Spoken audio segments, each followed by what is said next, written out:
ఇచ్చారు. 14 స్థానాలు కూడా రాలేదు వైఎస్ఆర్ కాంగ్రెస్ పార్టీకి.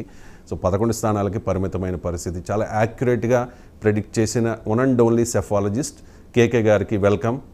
కేకే గారు నమస్కారం. అండ్ రాఘవేంద్ర ప్రసాద్ గారు ఉన్నారు మనతో, కాపు నాయకులు. పోతుల రాంబాబు గారు ఉన్నారు, మెగా ఫ్యాన్. అలాగే జనసేన నాయకులు హరికృష్ణ గారు కూడా మనతో జాయిన్ అయ్యారు. కేకే గారు నమస్కారం. సో ఆ ప్రెడిక్షను అదంతా చాలాసార్లు మాట్లాడుకున్నాం మనం. ఇటువంటి పరిస్థితుల్లో పవన్ కళ్యాణ్కి ఇచ్చిన శాఖల గురించి ఒకసారి మాట్లాడుకుందాం. గ్రామీణాభివృద్ధి, గ్రామీణ నీటి సరఫరా, పంచాయతీరాజ్, పర్యావరణం, సైన్స్ అండ్ టెక్నాలజీ, అడవులు, అంటే ఇవన్నీ కూడా పవన్ కళ్యాణ్ గారు మనసుకు నచ్చిన శాఖలు. గతంలో కూడా ఆయన చాలా ఈ ట్రైబల్ ఏరియాలో పర్యటించారు. సామాన్య ప్రజల కష్టాలని నష్టాలని చూసి వచ్చిన వ్యక్తి.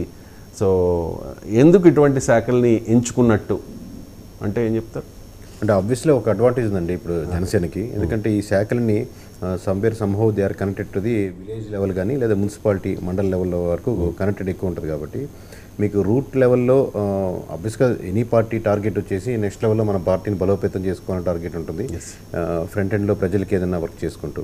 సో ఆబ్వియస్గా విలేజ్ లెవెల్లో చేసుకునేదానికి, కార్యక్రమాలు ఇంకొంచెం ముందు చేసుకునేదానికి, సో ఎక్కువ మంది ప్రజల్ని కనెక్టెడ్గా ఉండేదానికి, వాళ్ళ ఆదరణ ఇంకొంచెం పెంచుకునేదానికి, కేవలం జనసేన ఓట్ బ్యాంకింగే కాకుండా ఇంకా ఎక్స్ట్రా ఓట్ బ్యాంకింగ్ కూడా వాళ్ళ వైపుగా సానుభూతి పరులుగా లేదా కన్వర్ట్ చేసుకునేదానికి ఎక్కువ అవకాశం ఉంటుంది ఈ శాఖల ద్వారా.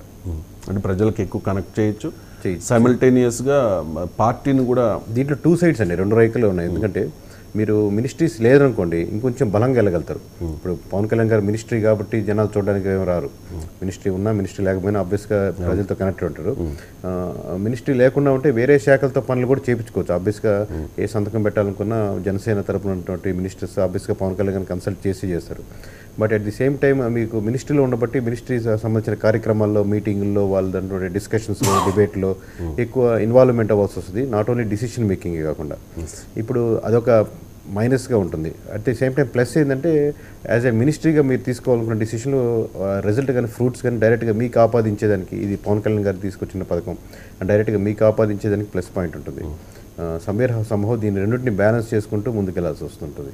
రైట్. గతంలో కూడా హామీ ఇచ్చారు ప్రచారంలో భాగంగా కూడా, కూటమి హామీల అమలు బాధ్యత నాదేనని చెప్పి. నాకు తెలిసి చంద్రబాబు నాయుడు గారి మీద ఎంత ప్రెజర్ ఉందో, ఎంత బాధ్యత ఉందో పవన్ కళ్యాణ్ మీద కూడా అంతకు మించి ఉండవచ్చు. ఆబ్వియస్లీ ఇప్పుడు దాకా ఏంటంటే ఎక్స్పెక్టేషన్ సార్, ఇప్పుడు రియాలిటీ. ఇప్పుడు దాకా పవన్ కళ్యాణ్ రావాలని కోరుకునే వాళ్ళు, ఇప్పుడు ఎవరైనా కానీ నాయకులు కానీ లేదా కమ్యూనిటీ హెడ్స్ కానీ ఎవరైనా కానీ, లేదా సానుభూతి పరులు కానీ, లేదా అతను గెలిస్తే చూడాలనుకునే మామూలు నార్మల్ పీపుల్ కానీ ఎవరికైనా కానీ ఇప్పటి వరకు ఎక్స్పెక్టేషన్. ఇప్పుడు రియాలిటీ. ఇప్పుడు రియాలిటీకి వచ్చినప్పుడు ఏ విధంగా పనిచేస్తారని ఆబ్వియస్గా ఎక్స్పెక్టేషన్స్కి దగ్గరగా పనిచేస్తారా, దూరంగా ఉంటారనేది ఓవరాల్ రాష్ట్రం మామూలుగా కీన్ అబ్జర్వెంట్గా ఉందంటే పవన్ కళ్యాణ్ గారి మీద ఉంటుంది కంపారిటివ్లీ. ఎందుకంటే చంద్రబాబు నాయుడు గారు నాలెడ్జ్ చూసారా, పనితీరు గురించి తెలుసుంటుంది ఎక్స్పెక్టేషన్స్. బట్ ఇది ఫస్ట్ టైం రియాలిటీకి వస్తుంది కాబట్టి more concentration, more observation media కానీ, అటు విమర్శించాలనుకునే వాళ్ళు కానీ, సపోర్ట్ చేసేవాళ్ళు కానీ మోర్ కాన్సన్ట్రేషన్ పవన్ కళ్యాణ్ గారి మీద ఉంటుంది.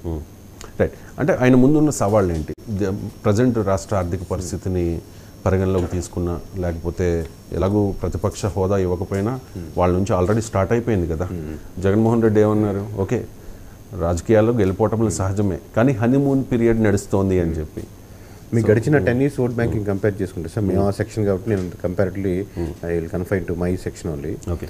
సో లాస్ట్ టైం అయినా కానీ ఈసారి అయినా కానీ ప్రజలు కేవలం ఫ్రీ స్కీమ్స్ మీద కాదు డిపెండెంట్, ఏదైనా మార్పులు చేర్పులు ప్రజల జీవితంలో కంప్లీట్ చేంజెస్ వచ్చే దాని గురించి ఎక్స్పెక్ట్ చేస్తున్నామని మెజారిటీ సెక్షన్ అటు 10-15% ఓట్ బ్యాంకింగ్ డిఫర్ చేస్తున్నారు. కోర్ ఓట్ బ్యాంకింగ్ ప్రతి పార్టీకి ఉంటుంది. ఆబ్వియస్గా వెల్ఫేర్ స్కీమ్స్ కూడా సరైన ఓట్ బ్యాంకింగ్ ఉంటుంది.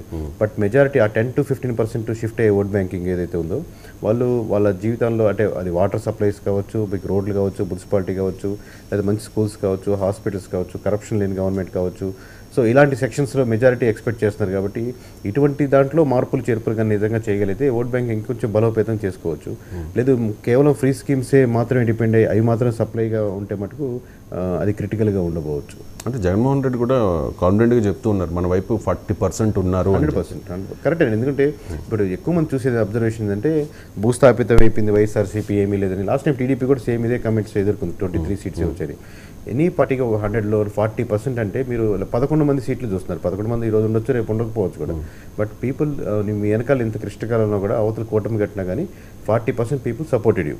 మీరు చూడాల్సింది దాన్ని.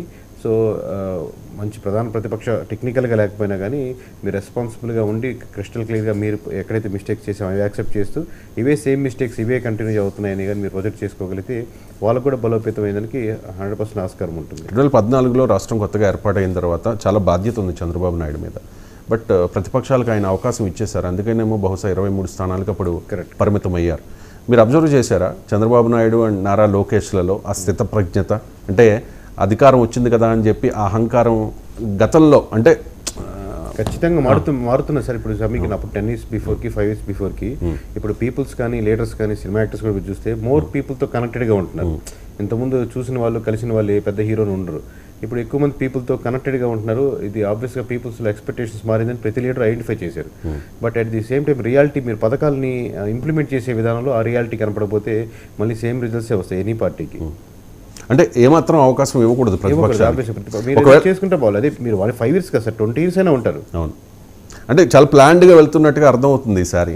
పవన్ కళ్యాణ్ గారికి ఇచ్చిన శాఖలు అవ్వచ్చు, లేకపోతే వీళ్ళు చేస్తున్న ఆల్రెడీ ముఖ్యమంత్రిగా ప్రమాణ స్వీకారం చేయక ముందే వర్క్ స్టార్ట్ చేసేసారు చంద్రబాబు నాయుడు గారు అమరావతిలో. డే 1 నుంచి అబ్జర్వ్ చేస్తారు సార్. చాలా మంది అడిగాను మమ్మల్ని క్వశ్చన్ ఏంటంటే ఏది ఓట్ బ్యాంకింగ్ ప్రధానంగా దెబ్బతీసింది, ఎక్కడ ట్రాన్స్ఫర్ అయిందంటే ఏదో ఒక ఇన్సిడెంట్ అరెస్టో లేకపోతే ఇంకా రాజధాని ఒక ఇన్సిడెంట్ మీద ఉండదు.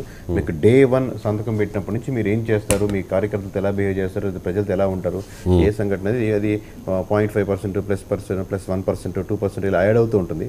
ఫైనల్గా మన కన్సాలిడేషన్ వచ్చినప్పుడు మనం జనాలు రిజల్ట్ చెప్తారు వేవ్ ఒక రకంగా ఉంది ఇలా ఉందని. కానీ ఆ వేవ్ అనేది మొత్తం అన్ని ప్లస్ కలుపుకుంటూ వచ్చిన వేవ్ ఓవరాల్గా ఎనీ పార్టీకి. సో డే 1 నుంచే మొదలవుతుంది. మీరు ఎలా స్టెప్స్ తీసుకుంటారు అనేది 2024 ఎన్నికల్లో ఈ ఫలితాలని చూసినా ఎన్నికల్ని చూసినా ఎప్పుడూ సాధ్యం కాని కొన్ని విషయాలు జరిగాయి. దాంతో మీరు ఏకీభవిస్తారు లేదో నేను నోటీస్ చేసినవి. పర్టికులర్గా ఆంధ్రప్రదేశ్లో 2 సామాజిక వర్గాల మధ్య కోల్డ్ వార్ నడిచేది. ఒకనొక టైంలో రంగా గారి టైంలో నిజంగా యుద్ధం జరిగేది. ఆ తర్వాత కోల్డ్ వార్, ఆధిపత్య పోరు చాలా ఏరియాస్లో. కానీ అలాంటి 2 కీలకమైన సామాజిక వర్గాలని కలిపిన వ్యక్తిగా మనం పవన్ కళ్యాణ్ చూడాలా? మోస్ట్లీ యాక్సెప్ట్ చేస్తాను సార్. ఎందుకంటే ఆబ్వియస్గా టెక్నికల్ మీకు కనపడ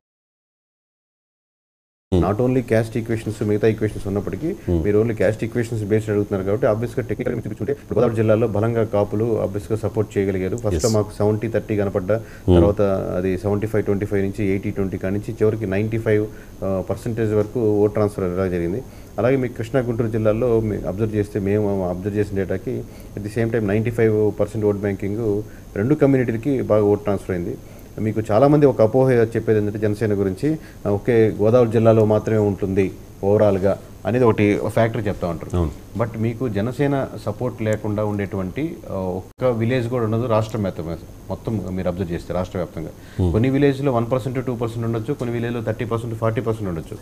దట్ డజంట్ మీన్ దట్ 1-2% మనం కన్సిడర్ చేయాల్సిన అవసరం లేదు అనేది ఏం లేదు. ఎందుకంటే ఆ 1 or 2% కూడా మీకు ఆ సపోర్ట్ వల్ల చాలా విధంగా ముందుకెళ్ళేదానికి ఆస్కారం ఉంటుంది. రైట్. అంటే పర్టికులర్గా అంటే కుల ప్రస్తావన లేని రాజకీయం ఆంధ్రప్రదేశ్లో సహజం కాదు. మీకు తెలంగాణలో కుల ప్రస్తావన ఉన్నది కానీ కరెక్ట్ 2 కరెక్ట్. ఇప్పుడు కులమే ప్రధానం అనడం కరెక్ట్ కాదు, కుల ప్రస్తావన అసలు తీసేయచ్చు అనేది కరెక్ట్ కాదు. కుల ప్రస్తావన ఆంధ్రప్రదేశ్ రాజకీయాల్లో ఎక్కువగా మనం గమనిస్తూ ఉంటాం. దశాబ్దాలుగా కాపులకి ఒక కోరిక ఉంది రాజ్యాధికారం అని చెప్పి. అంటే రాజ్యాధికారానికి మించిన హోదాని ఇప్పుడు పవన్ కళ్యాణ్ తెచ్చిపెట్టలేదా ఆ సామాజిక వర్గానికి? అదే సార్ ఇప్పుడు రియాలిటీ చూపిస్తుంది. ఇప్పుడు మామూలుగా ఏం చేశారనేది జస్ట్ ఓన్లీ ఏంటంటే సిగ్నేచర్ డెసిగ్నేషన్ కాదు. ఇప్పుడు సిటీ పొజిషన్లో ఉన్నాక ఎటువంటి కార్యక్రమాలు చేశారు అవి దాదాపుగా నెక్స్ట్ తరాలు కూడా గుర్తుపెట్టుకున్నది ఈ కార్యక్రమం ఆయన చేశారు అని మనకు పాత లీడర్ గురించి చెప్పుకుంటూ ఉంటాం కదా. ఇప్పటికీ చాలా స్కీమ్స్ మన రామారావు గురించి మాట్లాడినప్పుడు లేకపోతే రాజశేఖర రెడ్డి గారి గురించి మాట్లాడుతున్నప్పుడు ఇన్ని 10 సంవత్సరాలు 20 సంవత్సరాలు 30 సంవత్సరాల తర్వాత కూడా కొన్ని స్కీమ్స్ గురించి డిస్కస్ చేసుకుంటూ ఉంటాం. So at the same time మనకు ఇది ఇప్పుడు తీసుకునే డిసిషన్స్ దాదాపు 30 ఏళ్ల పాటు 40 ఏళ్ల పాటు ప్రతిబింబించేలాగా తీసుకుంటే ఆ విధంగా అది ఆబ్వియస్గా అందరికి బెనిఫిట్ అవుతుంది. ఆబ్వియస్గా ప్రతి కమ్యూనిటీ ఆ లీడర్ని ఆ కమ్యూనిటీ లీడర్ ఓన్ చేసుకోవడంలో అది ఫేవరింగ్గా ఉంటుంది. రైట్. 2014 ఎన్నికల హామీల్లో చాలా ఉన్నాయి. ఆ హామీలని అప్పుడు చంద్రబాబు నాయుడు గారు ప్రభుత్వం అమలు చేయలేదు. దానికి కారణం చంద్రబాబు నాయుడు గారు ఒక్కరు మాత్రమే కాదు, హామీలు ఇచ్చి విస్మరించిన మోదీ కూడా దానికి ఒక కారణం. అంతే కదా, 23కి పరిమితం అయ్యారంటే దానికి మోదీతో విభేదించడం, ధర్మ పోరాట దీక్షలు చేయడం అండ్ వాళ్ళ సపోర్ట్ లేకపోవడం, తిరుమల వెంకన్న సాక్షిగా అంత పెద్ద హామీ ఇచ్చి కూడా ఆయన వదిలేయడం మోదీ. కానీ ఇప్పుడు కేంద్రంలో కీలకంగా ఉంది. పవన్ కళ్యాణ్ తీసుకున్న ఒక్క నిర్ణయం, కూటమి జతకట్టాలి అన్న ఒక్క నిర్ణయమే ఈ రోజున ప్రధాని మోదీ హ్యాపీగా అక్కడ మోదీ థర్డ్ టైం ప్రమాణ స్వీకారం చేయడంలో మెయిన్ కీలక పాత్ర. అంతే కదా, వాళ్ళకి సీట్లు తగ్గి ఆబ్వియస్గా టీడీపీ సపోర్ట్ ఇక్కడ కావాలి. ఇక్కడ 21 మంది గెలిచారంటే అది పవన్ కళ్యాణ్ తీసుకున్న ఒక కీలకమైన నిర్ణయం. అంటే ఇది బొంగరం లాంటిది సార్. మీకు బొంగరం మొల మీకు ఏదైతే తిరుగుతుందో దాన్ని చిన్న నీడిల్ ఏదైతే ఉందో పవన్ కళ్యాణ్ అంటే మీకు టాప్ లో చూసినప్పుడు ఓవరాల్ గా పార్టీ స్ట్రక్చర్ టీడీపీ పెద్దగా కనపడుతుంది. సరే, ఈ బొంగరం మొత్తం ఆ నీడిల్ మీద తిరుగుతున్నట్టు ఆ సెంటర్ పాయింట్ పవన్ కళ్యాణ్ అని చెప్పొచ్చు. ఓకే, అండ్ నా పాయింట్ ఏంటంటే ఇక్కడ ఇప్పుడు ఎలా ఉండొచ్చు, ఎందుకంటే ఇప్పుడు 2029లో కూడా ఖచ్చితంగా మేమే వస్తాము అని చెప్పి కూటమి నాయకులు ఆల్రెడీ అంటే ఏమాత్రం అవకాశం జగన్మోహన్ రెడ్డికి ఇవ్వకూడదు అని చెప్పి వాళ్ళు అనుకుంటూ ఉన్నారు. అలా ఇవ్వకూడదు అంటే మోదీ గతంలో లా కాకుండా ఇప్పుడు ఖచ్చితంగా